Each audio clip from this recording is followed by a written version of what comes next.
School నిర్మాణం చేసుకుంటే school కట్టుకోవాలి.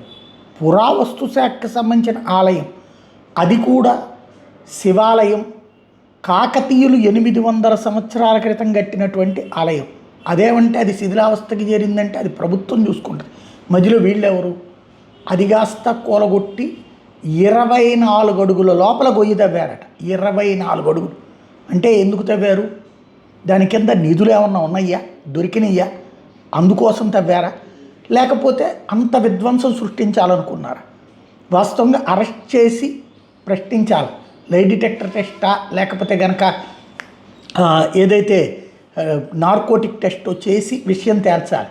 అంతే తప్పించి అది వదిలిపెట్టాల్సిన అంశం కాదు. బట్ అసలు ప్రభుత్వానికి పట్టడం లేదు, అలాగే ప్రతిపక్షం అయితే స్టేట్మెంట్లు ఇస్తోంది, పోరాటాలు చేయటం లేదు.